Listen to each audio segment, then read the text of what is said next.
The storm hit the Wyoming mountains like a hammer, sealing every cabin and road under sheets of ice.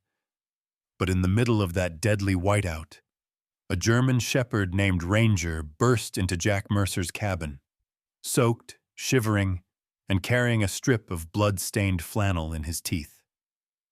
Jack, a retired Navy SEAL who hadn't saved anyone in years, froze when he saw it. Someone out there was bleeding and still alive. Ranger whined, scratched the door, and looked up at Jack with the same desperate urgency Jack once saw in fallen teammates begging for help. Against the roar of the storm, Jack followed Ranger into the dark woods, and what he found at the bottom of a ravine would change 3 lives forever. A wrecked SUV, a dying young woman, and a missing child fighting to survive somewhere in the blizzard. Before this night was over, a broken soldier, a terrified boy, and a loyal dog would discover a bond stronger than fear and a new meaning of family.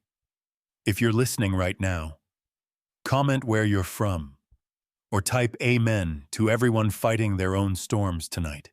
The blizzard had been building over the Tetons since dusk, rolling in from the northwest like a living wall of white fury. By the time night fell across the Wyoming backcountry, the storm was no longer just weather. It was a force with teeth, grinding against the windows of Jack Mercer's cabin as if it wanted inside. Jack stood near the wood-burning stove, one calloused hand wrapped around a chipped mug of black coffee. At 58, he looked like a man the mountains themselves had carved, tall and broad-shouldered, with a square jaw dusted with gray stubble, edges of his face sharp like chiseled stone. His skin was weather-worn from years under desert suns and ocean winds, etched with lines that came not from age but from battles. Some fought overseas as a Navy SEAL, others fought quietly alone in the silence of civilian life. His dark hair, streaked with silver, was kept short in a habit he had never broken. Jack lived alone not because he couldn't stand people, but because he no longer trusted himself around the fragile parts of the world. Losing his closest teammate during a mission 15 years ago had carved a hollow inside him that never quite sealed. He never talked about it, not even to Ranger, the 10-month-old German shepherd who now paced anxiously by the door. Ranger was striking in a way few dogs were, a large, powerful young shepherd with a thick sable and silver coat that shimmered even in dim lamplight. His ears were tall and alert, his eyes a deep amber full of intelligence. Jack had raised him since he was barely old enough to walk, rescuing him from a shelter after the dog's original owner abandoned an entire litter during a harsh winter. Ranger had grown into a disciplined, intuitive animal, part companion, part working dog, part shadow. Normally he stayed close to Jack's side, calm and focused. But tonight, something was wrong. The storm howled outside, a roar of icy wind slamming into the cabin walls, and Ranger kept pacing between the door and Jack, whining low in his throat. Jack watched him carefully, reading the tension in the dog's posture, the frantic flick of his tail. This wasn't fear. It was urgency. "What's gotten into you, boy?" Jack muttered, setting down his coffee. Ranger pawed the door, claws clicking sharply against the wood, then turned to Jack and barked, a sharp, demanding bark he almost never used. When Jack still didn't move, Ranger darted to the window, stood on his hind legs, and scratched at the glass, nose pressed to the swirling white outside. Jack frowned. Ranger had never behaved like this, not even during thunderstorms or when wild animals passed near the cabin. Something out there had dragged the dog into the heart of the blizzard, something he thought was more important than his own comfort or safety. Jack grabbed his coat from the hook by the stove, The leather was old but well kept, lined with heavy shearling that once belonged to his father. He pulled it over his red and navy flannel shirt, then reached for his boots, the thick-soled ones he used for heavy snow. Ranger suddenly froze. His body stiffened, ears swiveling toward the door. A second later, Jack heard it too, a faint scratching, barely audible under the storm's rage. It was light, inconsistent, desperate. Not an animal trying to get in. Something smaller. Something afraid. Jack yanked open the door, bracing his shoulder against the force of the wind. The blizzard punched into him, icy shards needling his face. Ranger pushed past him and onto the porch. That was when Jack saw it. A small shape huddled against the railing. Ranger, soaked and trembling, but not trying to get inside. The dog stood there staring at Jack with an intensity that made Jack's stomach tighten.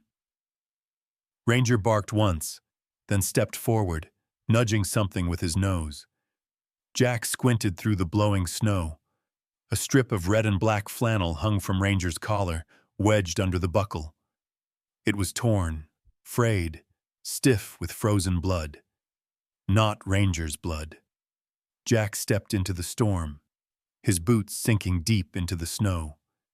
He knelt to inspect the fabric more closely, and a chill colder than the Wyoming wind ran down his back. It was the exact kind of flannel shirt worn by the locals, rugged mountain folk, loggers, guides, ranch families. People who lived far from town, just like him. People who knew these woods, respected these storms, and didn't make mistakes easily. If someone wearing that shirt had lost this much blood, they might still be out there, alive but running out of time. Ranger whined again, nudging Jack's errant arm, then turned toward the tree line. The dog's tail was low, his posture tense, his paws shifting restlessly in the snow. He was urging Jack forward, pleading for him to understand. Jack closed his eyes for a moment. Every instinct he had tried to bury, the instincts trained into him during years as a SEAL, rose again, clear and sharp. Someone needed help. And Ranger had chosen Jack to find them. He stood, zipped his coat, tightened the straps of his boots, and reached inside the cabin for his flashlight and emergency pack. The beam of the light cut only a narrow tunnel through the swirling white, but it was enough. Jack stepped off the porch, Ranger at his heel. The wind howled louder, as if warning him not to go. Jack ignored it. He followed Ranger into the storm. 100 yards from the cabin, Jack paused. The trees ahead shifted in the blizzard like dark ghosts, their outlines bending in the violent wind. Ranger stopped too, looking back at Jack as if needing confirmation that the man was truly committed to this path. Jack gave a single nod. Ranger pressed forward, breaking trail through the drifts. Then, just as Jack lifted his foot for the next step, a distant sound sliced through the storm, faint yet unmistakable. A cry, not quite human, not quite animal, something caught between terror and pain. Jack froze, breath suspended. Ranger whipped his head toward the sound, muscles coiling, and somewhere out in the blinding white, something moved. The storm grew harsher the deeper Jack Mercer and Ranger moved into the forest, the wind now a constant scream threading between the pines. Ranger led with a sense of purpose Jack had never seen in him before. The young German shepherd's body was low, muscles taut under the thick silver and sable coat, his nose slicing through the icy air as he tracked something only he could smell. Jack, with his disciplined stride and quiet breath, scanned every shadow. Years of training had taught him to read the land like a map, and here, despite the blistering white chaos, he recognized clues. A broken twig still leaking sap, a smear of dark red against bark, the faint outline of a boot print already half buried by snow. Whoever Ranger had found earlier, they were moving. Or had been, and not in good shape. Jack kneeled by a patch of crimson snow and touched it with 2 fingers. It was already freezing into the crust. "Maybe an hour old," he muttered. Ranger circled back toward him, whining softly. Jack's flashlight cut through the snow, creating a narrow tunnel of light, and in that shifting corridor he saw it. The deep parallel trenches of tire tracks veering violently off the main path. They cut across the slope in jagged swerves before vanishing at the edge of the ridge like a sentence ending mid-thought. Jack felt the old familiar churn in his gut, the kind he used to get on missions just before discovering something he didn't want to see. He approached the cliff slowly, Ranger glued to his heel, the dog's breath pluming out in white bursts. Jack angled the flashlight downward, bracing himself for what lay below. The beam fell on the mangled underside of an SUV. The vehicle had flipped and landed between 2 massive fir trees, their thick trunks now cracked and leaning inward, as if cradling the wreck. Snow smothered the edges, already trying to swallow the scene whole. Jack's jaw tightened. He started down the slope, moving with controlled precision, testing each foothold. Ranger descended beside him, slipping once but recovering with instinctive agility. When they reached the overturned SUV, Jack immediately saw movement inside. A small, faint flicker, like a dying flame. He crouched by the shattered window and shone his light inside. A young woman sat pinned in the driver's seat, her upper body slumped forward against the deflated airbag. She looked barely in her 20s, with long chestnut hair matted with snow, blood, and shards of glass. Her face was pale, almost blue-tinged, but even through the shock, she had soft, refined features, the kind of delicate jawline and gentle brow that made her look younger than she was. Her coat was torn open at the shoulder, revealing the pattern Jack recognized immediately: red and black flannel. Emily Carter. Jack didn't yet know her name, but he knew that shirt, and he now knew exactly where the bloody scrap on Ranger had come from. He leaned in gently. "Ma'am, you hear, me?" His voice carried the calm authority of a man who had pulled wounded strangers out of worse places than this. Her eyelids fluttered, then lifted just enough for him to see eyes, hazel, warm, but clouded heavily by pain. She blinked slowly at Jack's rugged face, taking in his square jaw, the gray stubble, the icy streaks clinging to his eyebrows. Something in his presence seemed to ground her. Her lips trembled, forming a whisper that came out barely audible. "My brother." Jack steadied her shoulder with a careful hand. Her bones felt fragile under his touch. "Where is he?" Emily's breath hitched. She raised a trembling finger toward the shattered rear window, her hand shaking violently. "Mason." He crawled out. "The cold."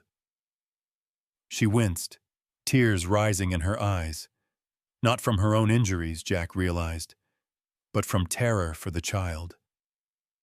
Jack looked to the back of the vehicle. The child's seat hung crooked, empty. Snow had blown into the cabin, layering the shattered glass with white dust. A set of small footprints, already fading, led away from the wreck. "How old is he?" Jack asked. "7," she breathed. "No coat." He was scared. "Jack," she stopped, coughing hard, her whole body trembling. Jack froze for half a second when she said his name, but then realized she wasn't addressing him. She was calling out for someone she thought was still near. Her consciousness was slipping between reality and desperation. Ranger pressed his head against Jack's arm, letting out a soft yelp. The dog had understood the urgency before Jack had even arrived. Now Jack saw it clearly. Emily clutched his wrist with surprising strength. "Find him," she whispered, eyes filling with pleading gravity. "Please, find my brother. Don't save me first." Jack felt something inside his chest crack. Not physically, but emotionally, in a place he had kept sealed for years. This was all too familiar. Kneeling beside a dying body. Fingers clutching at him, begging him to save someone else. The echo of a voice from long ago, another battlefield, another failure, rushed back with a coldness even the Wyoming storm couldn't match. For a moment, Jack wasn't in the snow. He was back in the desert, holding the bleeding form of a teammate who had whispered, "Save them.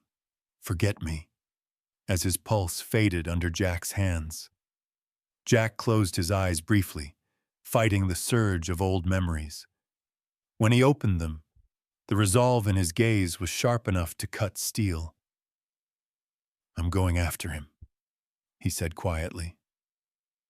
Emily let out a shaky exhale, relief passing over her face like a fragile shadow of hope. Her hand slipped from Jack's wrist, falling limp against her lap. Jack checked her pulse. Not strong, but steady enough that she had time. Maybe minutes. Maybe a bit more. Ranger pawed at the snow, ready to move. Jack took one last look at the wreck, at Emily's pale face illuminated by his flashlight, then turned toward the dark tree line. "Ranger," he said firmly. "Track." The dog lowered his head, nose to the snow, and immediately found the fading scent trail. Jack took a single step into the growing darkness. And then, from somewhere far ahead, deep in the storm, something small cried out. Not the wind, not an animal, a child. Jack's heart surged, and Ranger bolted forward. Jack followed. The forest swallowed Jack Mercer and Ranger whole as they pressed deeper into the blizzard. The storm now a roaring wall that blurred trees into shifting ghosts. Ranger forged ahead with determination far beyond his 10 months of age. His thick sable and silver coat already crusted with ice, his breath forming quick white bursts that vanished instantly in the wind. Every few steps the dog paused, nose buried in the powder, analyzing scents the storm was trying to erase. Jack followed close behind, hunched against the cold, his heavy shearling coat snapping in the wind. His boots crunched through deep drifts as he tried to filter out the howling around him. He knew the boy's tracks wouldn't last long. They already resembled smudges more than footprints. A sharp gust whipped snow across his face like a sheet of needles. Jack gritted his teeth in silence. Years of Navy SEAL training had taught him to move where others froze, to think where others panicked. But even he felt the cold sinking bone deep. His breath came out in harsh bursts of steam. Ranger suddenly stopped so abruptly that Jack nearly bumped into him. The dog's ears were pinned forward, his body stiff. Jack lowered his center of gravity, flashlight beam cutting through the blizzard, revealing a small hollow between two boulders. At first, it looked like nothing more than a dark crevice, but then Jack saw it. A small figure curled tightly against the stone wall. Mason Carter. The boy was tiny, even for 7, with a narrow frame wrapped in nothing but a thin sweatshirt and jeans. His hair, a soft brown like his sister's, was plastered to his forehead in frozen strands. His lips were purple, eyelids fluttering weakly, and his breath came in thin, stuttering puffs. Jack slid into the crevice, heart pounding with urgency. Mason, he said firmly, though his voice softened. I've got you. The boy didn't respond except for a faint twitch. Jack removed his coat in one swift motion, the cold stabbing his exposed arms immediately. He wrapped the thick shearling around Mason, pulling him close to his own chest. Skin contact, body heat transfer.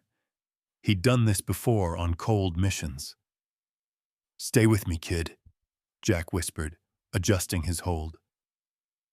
Ranger planted himself at the mouth of the crevice, his large frame blocking the brunt of the wind. Snow collected along his back, and though he shivered, the dog didn't move an inch. He was a barrier, a guardian. Jack lifted Mason carefully, the boy's head resting against his shoulder. He could feel the frightening limpness of a body losing warmth. Mason was dangerously far along in hypothermia. As Jack climbed out of the crevice, the blizzard tried to shove him back, but he pushed forward through instinct and sheer will. The snow came up nearly to his knees now. Ranger stayed close, circling around Jack as if protecting both of them from invisible threats. Hang on, Mason, Jack murmured, tightening his grip. The boy made a faint sound, not quite a cry, not quite a breath, but it was enough to push Jack faster. He moved with the precision of a man who had carried wounded brothers through gunfire, each step powered by something deeper than strength. The return trip was brutal. The storm had worsened. Ranger barked as if urging Jack onward, his voice sharp against the storm's roar. The dog's amber eyes never left Jack's face, as though reading his every move. Finally, after an exhausting trek up the slope, Jack saw the dark silhouette of the wrecked SUV buried under snow and broken branches. Relief flickered through him, but only for a second. Mason needed warmth now. Real warmth. Jack crouched near the back of the vehicle, pushing aside the snow that had drifted into the cabin. The interior was cramped, crushed, but it was shelter. He eased Mason into the passenger footwell where the wind couldn't reach. Ranger climbed in beside the boy, curling his large body around Mason's legs to add more heat. Jack pulled emergency blankets from his pack, thin but reflective, and wrapped them around both child and dog. Then he ducked out long enough to grab pine branches to wedge across the broken window, reducing the wind that sliced into them. The temperature inside the wreck wasn't good, but it was no longer deadly. Jack pressed 2 fingers against Mason's neck again. The pulse was weak but present. "You're tough," Jack whispered. "You hang in there." For a brief moment, Jack let himself look toward the driver's seat. Emily Carter's body lay slumped, her chest barely rising. Her pale face was gentler in the dim lantern light Jack had placed on the console. She seemed peaceful in a haunting way, like someone halfway between 2 worlds. Jack touched her hand lightly, almost reverently. "I found him," he said, voice low. "He's here." Whether she heard him or not, he couldn't tell. Hours passed. Ranger didn't move from Mason's side, even when the boy stirred slightly and whimpered his sister's name. Jack monitored both injured siblings as the storm continued its merciless assault on the outside world. The night crawled by one agonizing minute at a time until, finally, a faint silver glow crept through the shattered windshield. Dawn. The storm was weakening, the howl softening into distant murmurs. Jack checked Mason first. The child's breathing was steadier. His color had improved slightly. Then Jack turned to Emily. Her chest no longer moved. Her face, framed by frozen strands of chestnut hair, was serene, almost smiling. She looked like someone who had held on just long enough to know the person she trusted had kept his promise. As Jack pulled his coat tighter, he whispered, "Rest easy, Emily." Ranger lifted his head and pressed his nose against Emily's fingers, letting out a soft, mournful whine. Mason, still asleep, shifted slightly and murmured something that sounded like "M." Jack took a long breath, steadying himself. The storm was ending. Help would come soon. They had survived the night. And then, from somewhere outside the wreck, far through the quiet morning air, a crunch of footsteps approached. Not the storm, not an animal. Someone was coming. The footsteps came closer through the thinning storm, crunching steadily over the frozen ground. Jack Mercer shifted his weight, ready for anything. Ranger stood rigid beside him, ears forward, body still except for the faint rise and fall of his breath as he watched the snowy outline approach. Then a familiar voice cut through the quiet morning air. "Jack, that you?" Deputy Hank Collins emerged from between the trees, snow plastered to the brim of his hat and the sleeves of his tan sheriff's jacket. Hank was in his mid-40s, a big man built like an oak stump, broad shoulders, thick neck, hands large enough to palm a basketball. His face was rough-hewn, with a full dark beard sprinkled with frost, and a scar across his left eyebrow from a bar fight in his youth.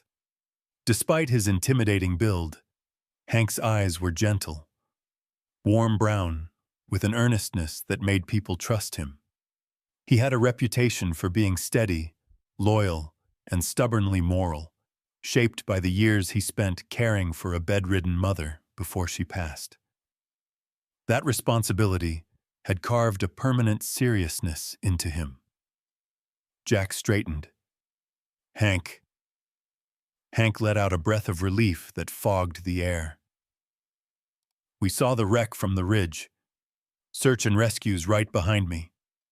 He stepped closer and saw Mason curled in Jack's coat, Ranger shielding the boy. Hank's voice softened. "Kid's alive?" "Barely, but he'll make it," Jack said. "Where's your team?" 10 minutes out. Radio's been spotty."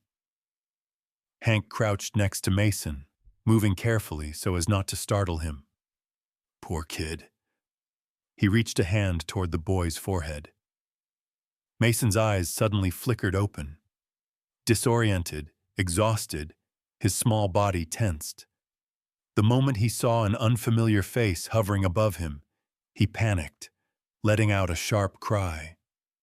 He scrambled backward, gripping fistfuls of Jack's coat. Ranger stepped between Hank and Mason, with a deep growl vibrating in his chest, not threatening, but warning. Hank froze, hands raised. "Easy, boy. Easy."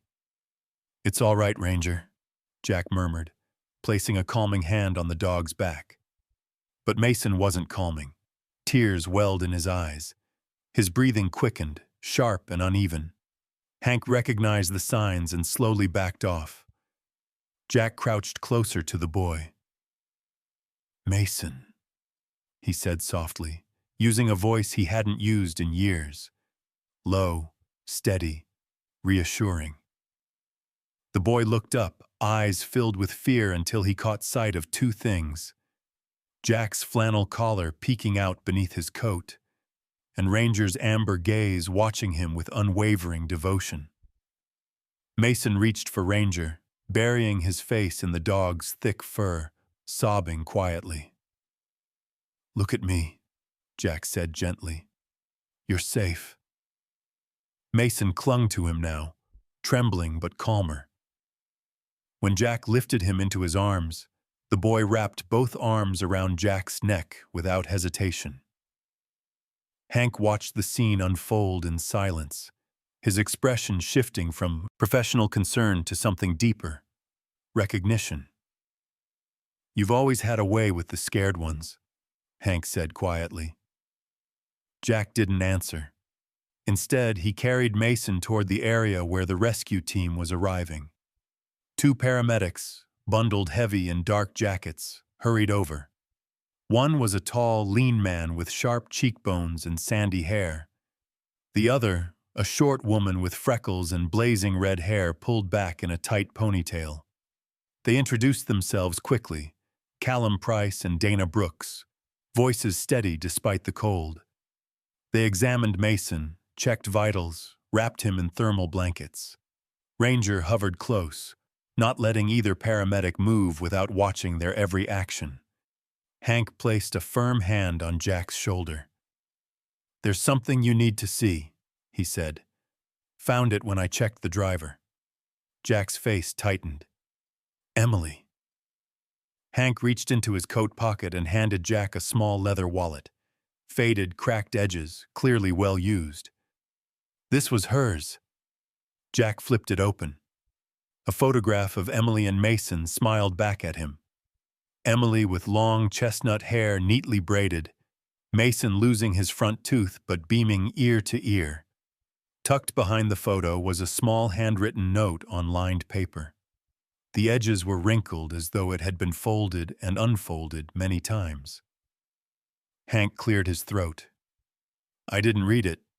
Thought you should." Jack unfolded it carefully. "If anything ever happens to me, please let Mason stay with someone kind. Someone who won't make him feel alone. Anyone Ranger trusts. I trust." Jack stared at the handwriting for a long moment. The words felt heavier than the mountain snow. Ranger nudged his leg gently, sensing the shift in emotion. Meanwhile, the paramedics prepared Mason for transport. Donna approached Jack. "We're taking him to the hospital in Jackson. You can ride behind, but we'll need to contact Child Protective Services immediately. It's protocol, sir."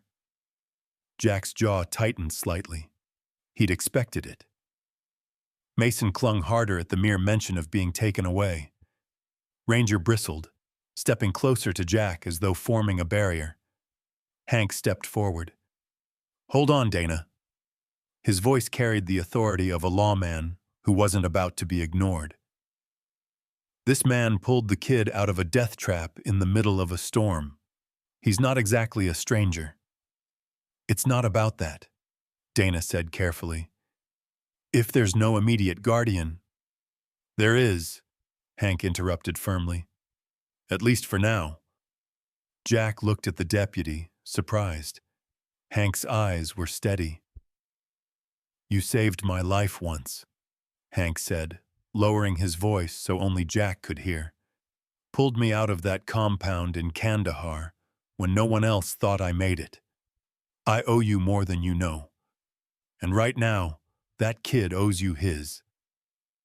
Before Jack could respond, a new voice approached, low, official, and edged with bureaucratic caution. A woman in her late 30s stepped through the snow, bundled in a navy parka marked CPS. Her name badge read Lydia Grant. She had a sharp, angular face framed by dark hair pulled into a tight bun. Her eyes were an intense gray, analytical and assessing everything at once. She carried herself with rigid precision, the kind of posture born from years of following rules to the letter. "We need to determine temporary custody," Lydia said calmly. "The boy must go through proper placement." Ranger growled again, not aggressively, but protectively. Mason buried his face deeper into Jack's shoulder.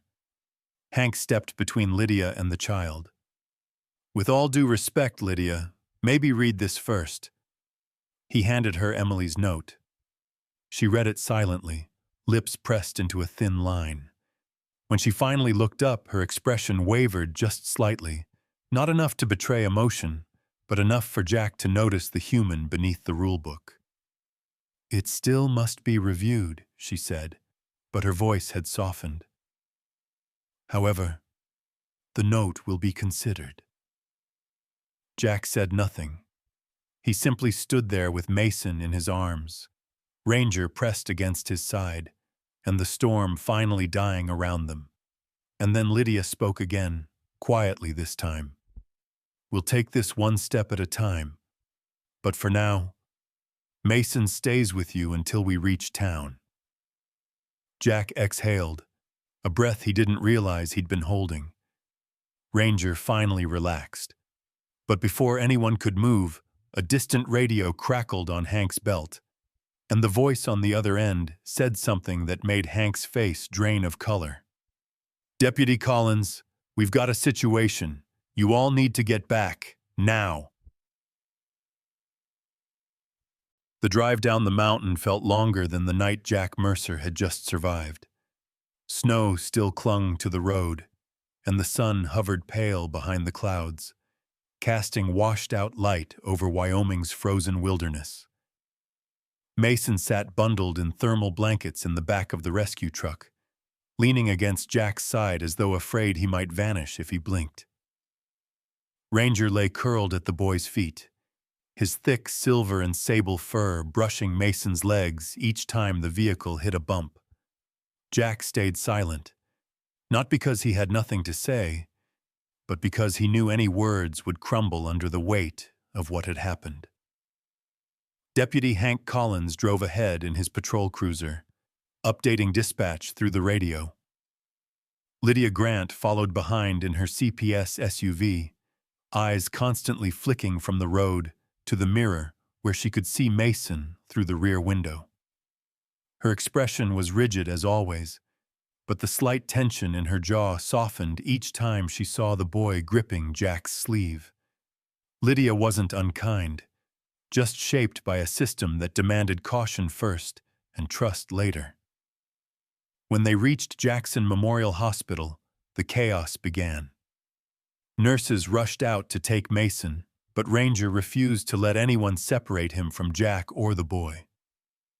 The 10-month-old German Shepherd, muscular, heavily built for his age, with eyes sharper than most grown dogs, stood planted like a wall. Only when Jack placed a calm hand on his back did Ranger finally relent enough to allow the staff to do their work. Doctors examined Mason and confirmed what Jack already suspected: severe hypothermia, bruising, exhaustion, but nothing permanently damaging. The boy had survived because of Jack's quick actions and Ranger's relentless vigilance. Still, when Mason woke fully and saw a nurse reaching for him, he cried out, terrified, disoriented, and reached desperately for Jack. Ranger barked, low but protective, forcing two nurses to step back in alarm. Lydia stepped in, raising her hands gently. "It's all right. Jack is right here." Her voice, normally firm and procedural, had a tremor of sympathy. She looked at the boy, then at Jack. "Until the review meeting, he stays under your temporary supervision. 30 days. She paused. "Make them count." Jack nodded, unsure whether to thank her or simply accept the responsibility that was already forming inside him like gravity. Those 30 days on the mountain became something unexpected. Quiet mornings warmed by the smell of coffee, small footsteps on hardwood floors, Ranger's tail thumping whenever Mason entered a room. Jack taught Mason how to stack firewood, how to identify animal tracks, how to carve his initials into a walking stick. Mason, in turn, taught Jack something he didn't know he'd lost: the soft gravity of being needed. Ranger watched over them both, sleeping at the foot of Mason's bed, nudging Jack awake whenever the boy had nightmares. Every few days, Lydia drove up the mountain to check on them. She arrived in her navy parka, hair neatly tied as always, clipboard tucked under one arm. At first she asked rigid questions, but over time the edges of her formality began to crumble, just slightly, each time she saw Mason smiling beside Jack or Ranger dropping a stick at her feet, demanding acknowledgement. Lydia had never been married, never had children, and she guarded her heart with the same discipline she applied to paperwork. But even she couldn't ignore the way Mason clung to Jack, as though his life depended on it. One afternoon, Lydia stepped out onto the porch after her visit and hesitated. Snow fell around her in slow, drifting flakes. She looked at Ranger, then at Jack. For what it's worth, Emily Carter's note carries weight in cases like this, she said quietly. Judges take it seriously, but more importantly, so do I. Then she left, her footsteps crunching through the snow, leaving a trail that the wind slowly erased. A year passed. Mason grew taller, stronger. His cheeks regained color, his laughter returned, and he learned to run through the pine groves with Ranger always a few strides behind him. Jack found himself talking more about music, about the Navy, about the mountains he once considered his prison, but now saw as his refuge. The boy and the dog filled the cabin with life again, something that felt suspiciously like family. Then came the day in Jackson, inside a wooden-paneled courtroom filled with ranchers, teachers, retirees, and neighbors who had come to see how the case would unfold. Mason sat next to Jack, holding his hand with the quiet confidence of a boy who knew he was no longer alone. Ranger lay at their feet, chin resting on his paws, but his amber eyes scanned every person in the room.